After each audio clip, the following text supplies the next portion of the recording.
Isang malaking huli lang naitala ng mga otoridad sa Mabalacat City, Pampanga matapos nilang maaresto ang isang individual na tinuring na high-value individual sa illegal na droga. Sa nagawang bypass operation, nakupiska ang shabu na may tinatayang halagang 400,000 pesos. Ang matagumpay na operasyon, ito ay malaking ambag sa pagputol ng supply ng droga sa Pampanga. Patrolwoman Jilly Peña, ibalita mo. Naaresto ng mga operatiba ng Mabalacat City Police Station sa tulong ng PIDEA 3 ang isang high-value individual sa ikinasang anti-illegal drug operation sa Barangay Dao, Mabalacat City, Pampanga.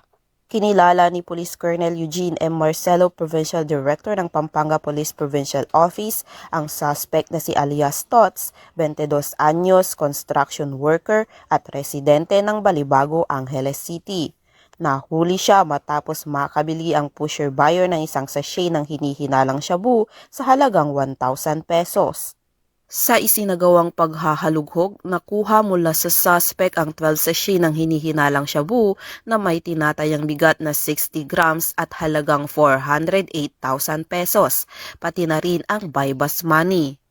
Ang suspect ay kasalukuyang nasa kustodiya ng Mabalacat CPS at mahaharap sa kasong paglabag sa Section 5 at 11 ng RA 9165 o ang Comprehensive Dangerous Drugs Act of 2002. Patuloy ang pinaigting na kampanya ng Pampanga PNP laban sa pinagbabawal na gamot bilang patunay ng kanilang matatag na pangako sa pagpapanatili ng kapayapaan, kaayusan at isang komunidad na ligtas sa anumang banta ng kriminalidad. Mula dito sa Police Regional Office 3, ako inyong PNN Correspondent, Patrolwoman Jilly Advincula Peña, alagad ng batas, tagataguyod ng Balitang Pulis.